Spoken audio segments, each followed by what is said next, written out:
कुछ small finance bank हैं जैसे Equitas small finance bank, Ujjivan small finance bank और उत्कर्ष स्मॉल फाइनेंस बैंक और एयू स्मॉल फाइनेंस बैंक। ये सब का बिजनेस अपडेट आ गया है, तो इन्हीं के बारे में आज हम बात करेंगे डिटेल में, इसी सेक्टर को देखेंगे। तो हमको एक इंटरेस्टिंग ट्रेंड देखने को मिल रहा है, मतलब इस सेक्टर में कि is this sector is on the verge of breakout. तो फ्रेंड्स सीधा वीडियो स्टार्ट करते हैं। वीडियो मतलब डिटेल में कंपनी के बारे में बात करने से पहले मैं आपको बता दूं, प्लीज़ आप जो भी कंपनी के बारे में मैं आपको डिटेल दे रहा हूँ, बिजनेस अपडेट बता रहा हूँ, आप उसको किसी भी तरीके का बाय सेल रिकमेंडेशन न लें। This video is only for educational purpose.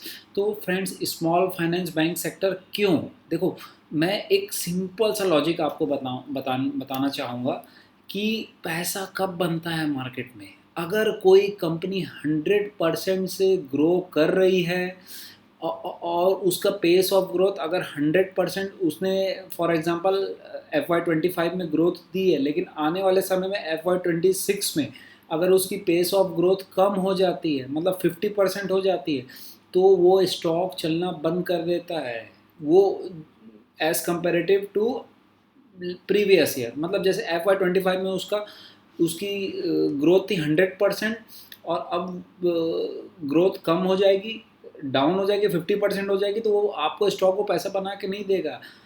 और इसके कंपैरिजन में अगर कोई मतलब सेक्टर में अभी प्रॉब्लम चल रही, जैसे माइक्रो फाइनेंस वाले सेक्टर में बहुत ज़्यादा इश्यूज थे।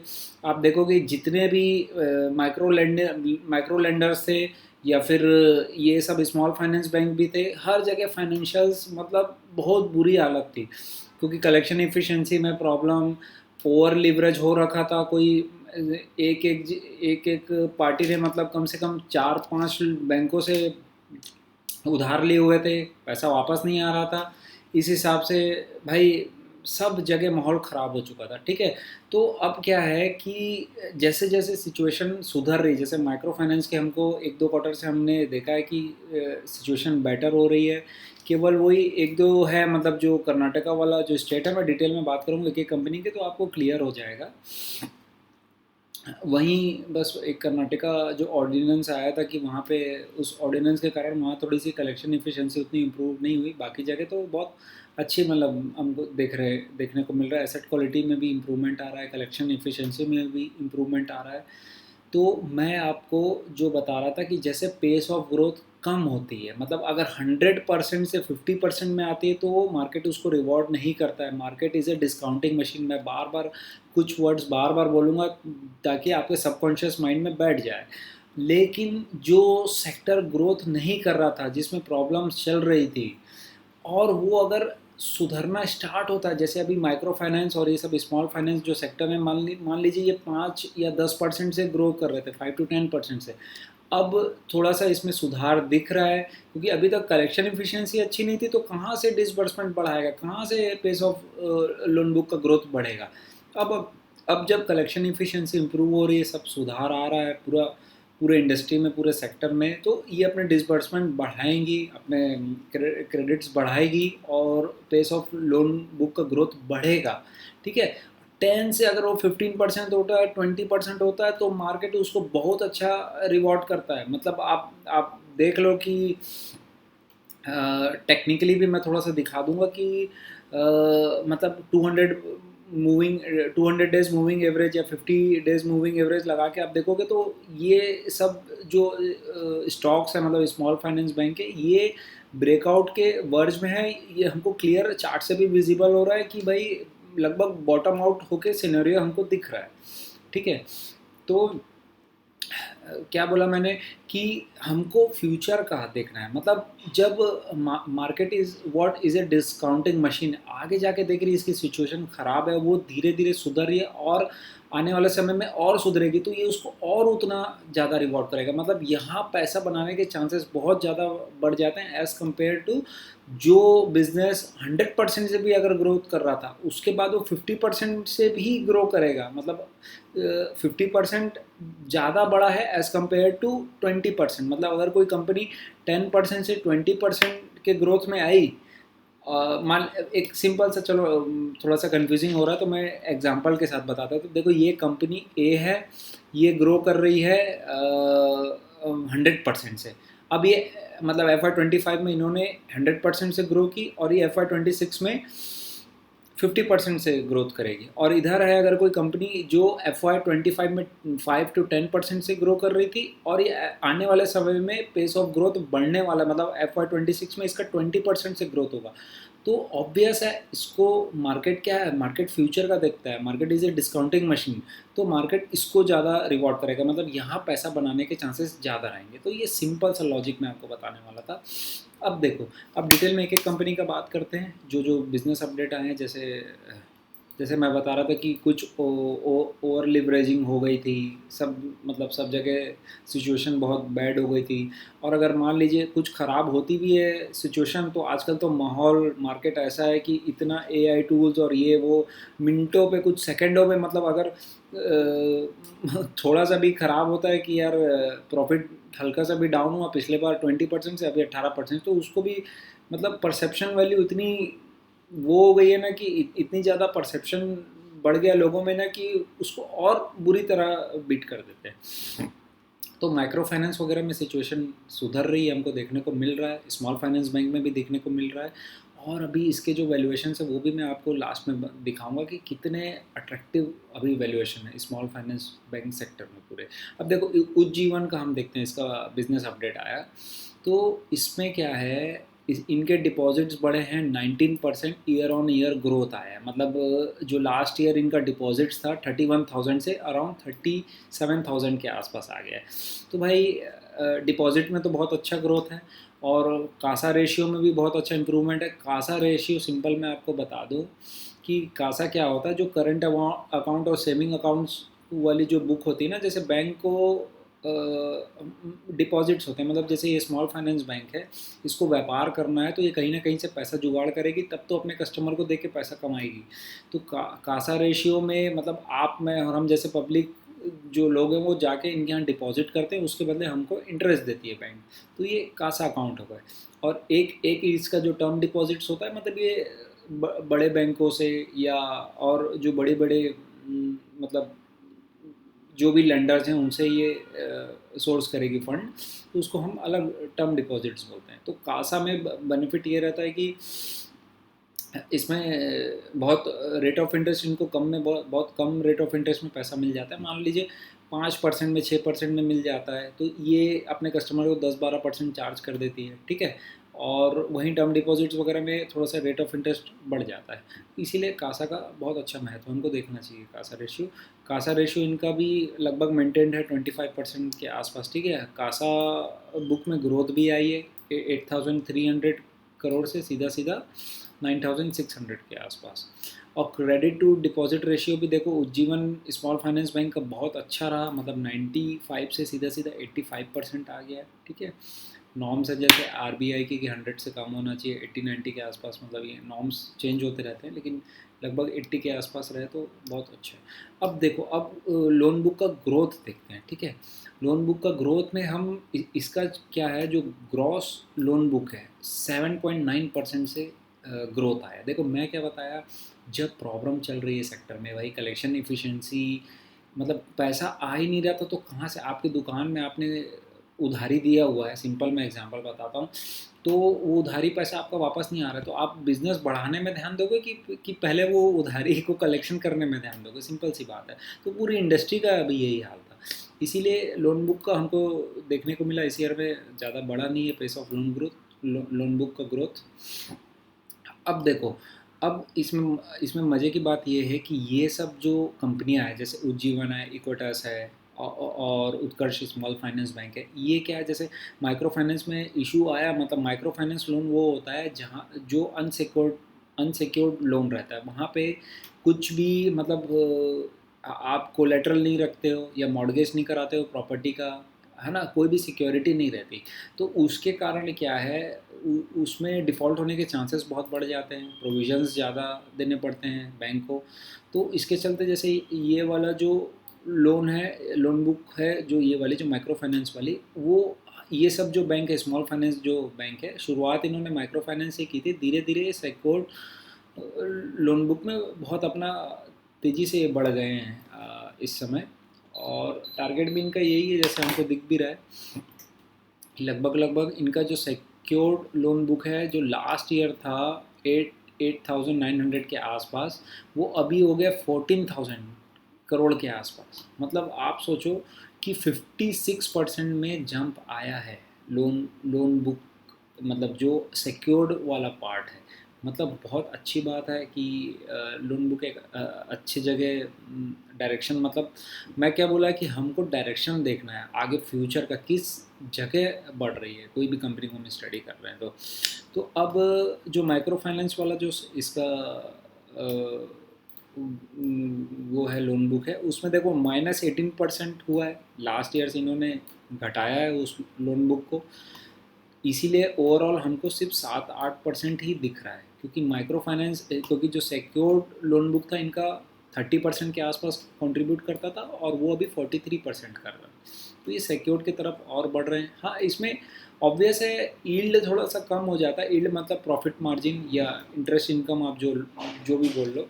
जैसे अगर ये 12% में दे रही है, ठीक है, 12 या 13% में दे रही है अनसिक्योर्ड वाले को, और अब ये देगी सिक्योर्ड वाले को 10 to 11% में, तो मार्जिन थोड़े से कम होते हैं, लेकिन सिक्योरिटी ज़्यादा रहती है, डिफ़ॉल्ट होने के चांसेस ज़्यादा रहते हैं, तो प्रोविजंस वगैरह कम होता है, तो प्रॉफिट मार्जिन में ये बेटर रहता है इन शॉर्ट सिनेरियो।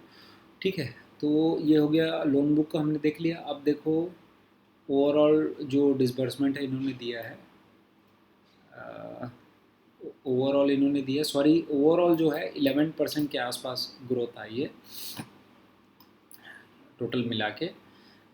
और अब हम देखते हैं जो मेन पॉइंट है जहां हम अभी फोकस कर रहे हैं, कि जैसे पोर्टफोलियो एट रिस्क, वो देखो इसका 4.5% रहा है, जो लास्ट क्वार्टर में था 5.4%। मतलब सिनेरियो बहुत, सिचुएशन बेटर की तरफ जा रही है।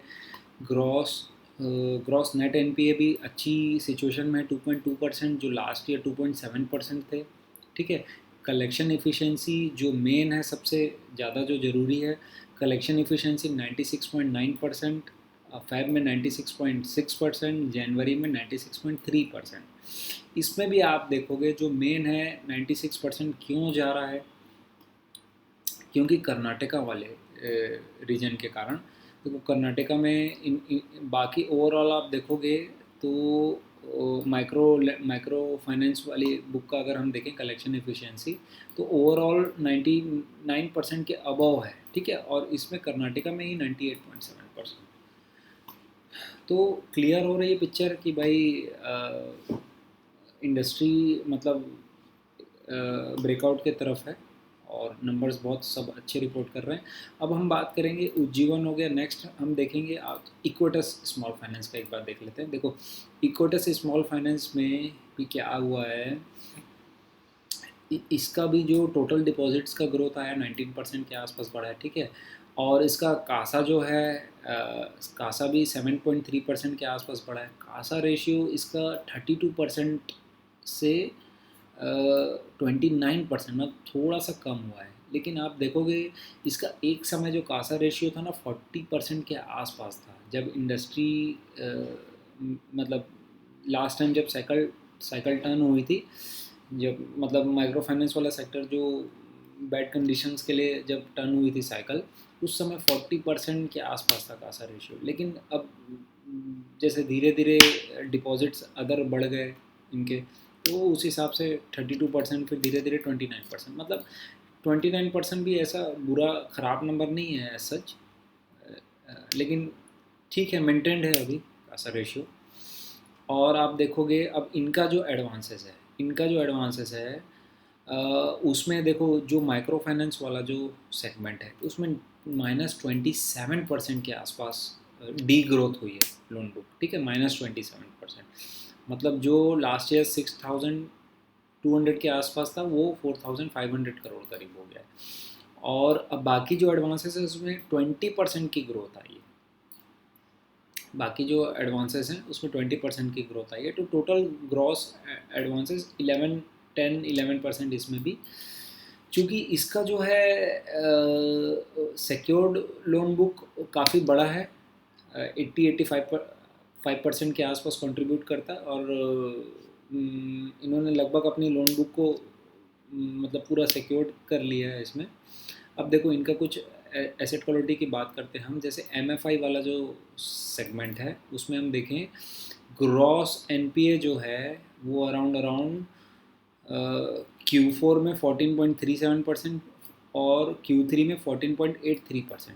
मतलब अब देखो एमएफआई जो माइक्रो फाइनेंस वाला जो सेक्टर है उसमें ग्रॉस एनपीए, मतलब ग्रॉस एनपीए मतलब जहाँ से पैसा नहीं आ रहा है, पूरा 90 डेज़ का जो पीरियड है, मतलब इन लोग 3 अलग अलग बकेट बनाते हैं, 0 to 30, 30 to 60, 60 to 90। तो उसमें जो जो पैसा कलेक्शन नहीं आ रहा है वापस, इसको उन लोग ग्रॉस एनपीए वाले बकेट में डाल देते हैं। तो लास्ट लास्ट Q1 में देखो 5.4% था, फिर 8.6%, उसका धीरे धीरे बढ़ के देखो क्या स्थिति हो गई थी, मतलब 14.83%।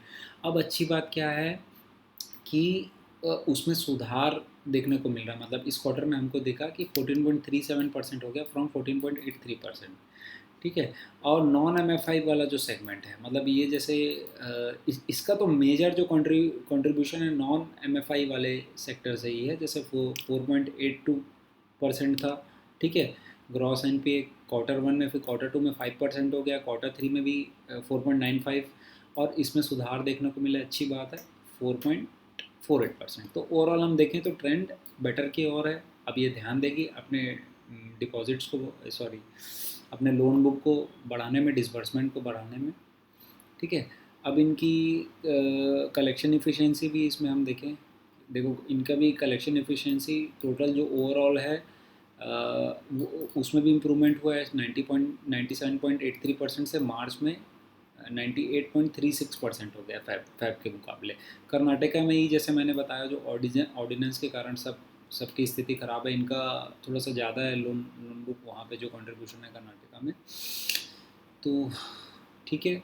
अब मैंने जो बताया आपको, 88% इनकी सिक्योर्ड बुक है। इन्होंने धीरे धीरे धीरे धीरे अपने लोन बुक को बहुत अच्छी तरह चेंज किया, और बहुत ट्रस्टेड मैनेजमेंट है इक्विटास की, मुरुगप्पा ग्रुप से बिलोंग करती है। तो देखो मुरुगप्पा मैनेजमेंट ने कमेंट्री दी है कि इन्होंने 2007 में एनबीएफसी एमएफआई वाले सेगमेंट में स्टार्ट किया था, उसके बाद धीरे धीरे डाइवर्सिफाई करके पूरा सिक्योर्ड फॉर्म ऑफ लेंडिंग में आ गई।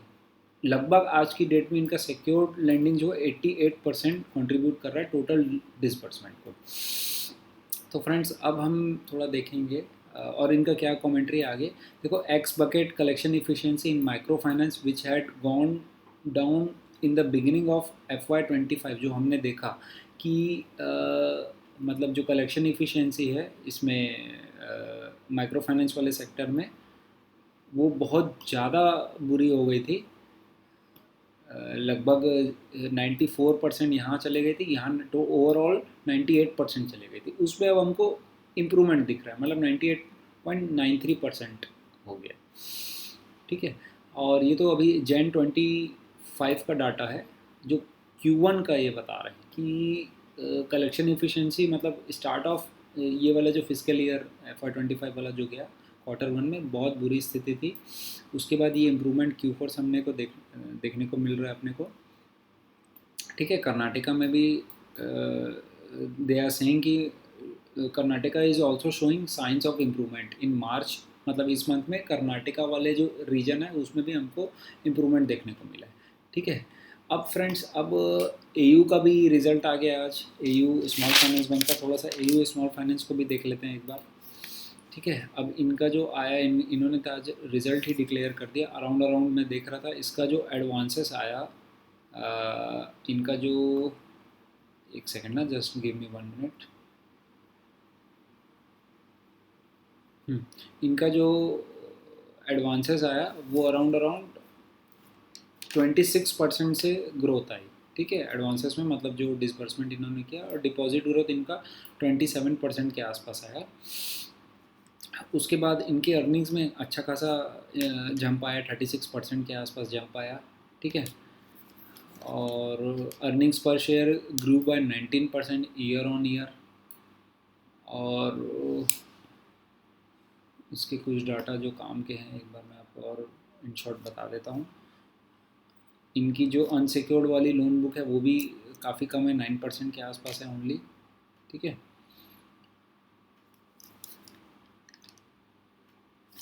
तो फ्रेंड्स ओवरऑल हम एक्चुअली देखो, मैं जितना डिटेल आपको डाटा बताऊंगा तो वो तो एक ठीक है, एक अच्छी बात है, हम डिटेल में जाना चाहिए। हमको कुछ जो है, जो पॉइंट्स हमको नोट करने हैं, मेन जो है माइक्रो फाइनेंस वाला सेक्टर में इम्प्रूवमेंट देखने को मिल रहा है, और जो ग्रॉस एनपीए नेट एनपीए मतलब एसेट क्वालिटी में इम्प्रूवमेंट देखने को मिल रहा है, स्लिपेजेस कम हो रहे हैं, ठीक है। कलेक्शन इफिशिएंसी मैंने 2 बैंक का आपको दिखाया, इम्प्रूवमेंट आ रहा है। उसके बाद वैल्यूएशंस वाइज मैं आपको एक चार्ट दिखाऊंगा, अभी मैं चार्ट दिखाता हूँ। इसको एयू स्मॉल फाइनेंस को एक बार मैं आपको चार्ट दिखा देता हूँ। देखो, ये थी कोटक बैंक से थी, 1 सेकेंड, मैं इस स्क्रीन हटा रहा हूँ 2 मिनट अपनी, इसको बड़ा कर रहा हूँ, मैक्सिमाइज़ कर रहा हूँ। देखो, ये 7 अप्रैल को जो नुआमा वेल्थ का एक रिसर्च रिपोर्ट आई थी, उसमें अब हम देखे थे एज ऑन 7 अप्रैल। देखो मतलब इक्विटास जब था उसका 55 रुपीज़ था, ठीक है। और ये हमको प्राइस टू बुक FY27 में 0.9 के उसमें मिल रहा था, मतलब फॉरवर्ड हम देखें तो प्राइस टू बुक जो है 0.9, मतलब वैल्यूएशन वाइज बहुत ही अभी चीप में चल रहे हैं जितने भी बैंक हैं स्मॉल फाइनेंस बैंक। उज्जीवन देखो, उज्जीवन स्मॉल फाइनेंस बैंक का 0.8 इसका अराउंड FY27 के हिसाब से देखें। और बाकी एयू स्मॉल फाइनेंस थोड़ा सा प्रीमियम चार्ज करता है, क्योंकि इसकी इन्होंने मतलब ऐसा डिलीवर किया है पास्ट में, और इनका लगभग जो लोन बुक है वो सिक्योर्ड है। तो ये फ्रेंड्स मैं आपको एक छोटा सा दिखाना चाह रहा था चार्ट। तो ओवरऑल थोड़ा सा मैं अब आपको चार्ट में भी दिखा देता हूँ टेक्निकली, तो आपको इसमें भी क्लियर हो जाएगा। देखो, अभी हम जैसे ये है 200 डेज मूविंग एवरेज में हम देखें, ये हमारे 200 डेज़ की मूविंग एवरेज है, और कितना तेज़ी से मतलब स्टॉक प्राइस चार्ट हम देखें तो प्लस वॉल्यूम्स के साथ, ठीक है, प्राइस वॉल्यूम एक्शन देखने को मिल रहा है। 200 डेज से बहुत तेज़ी से आगे बढ़ रहा है। अब हम 50 डेज़ मूविंग एवरेज वाला देखें तो इसमें भी हमको अप ट्रेंड देखने को मिल रहा है, ठीक है। तो आई होप क्लियर है सबको। यहाँ पे डाउन था, फिर यहाँ पिक आउट हुआ, फिर वापस इंडस्ट्री मतलब साइकिल टर्न हुई डाउन टर्न की ओर। अब ये वापस यहाँ पे स्टेबलाइज हुआ, जो हम साइडवेज ट्रेंड बोलते हैं। अब देखो, ये अप ट्रेंड की ओर हम मतलब देख सकते हैं, जो जो भी इनके मतलब शेयर प्राइस है या मूविंग एवरेजेस हैं, वो अप ट्रेंड की ओर क्लियरली विजिबल है चार्ट में भी, प्लस वॉल्यूम्स के साथ है। देखो, प्राइस वॉल्यूम्स देखना दोनों ज़रूरी है। टेक्निकल की हम डीप में और बात कर लेंगे। अब देखो, और भी एक कंपनी का मैं आपको दिखा देता हूँ, इक्विटास का भी दिखा देता हूँ। देखो, इक्विटास का भी हमको विजिबल है कि भाई 50 डेज़ मूविंग एवरेज का तो चार्ट अप ट्रेंड की ओर है, प्लस शेयर प्राइस में बहुत अच्छा जंप देखने को मिला है इस मंथ में, अराउंड 70 रुपीज़ अभी हमने देखा रिपोर्ट में। 7 अप्रैल को 55 के आसपास था। और और हम एयू स्मॉल फाइनेंस का देखें। अच्छा, एयू स्मॉल फाइनेंस का तो आज ही रिज़ल्ट आया, तो आप देख सकते हैं जंप इसमें। इसका भी हम देखें तो इन्होंने भी अपने 200 डेज़ मूविंग और 50 डेज़ मूविंग एवरेज से चार्ट अप ट्रेंड की ओर है।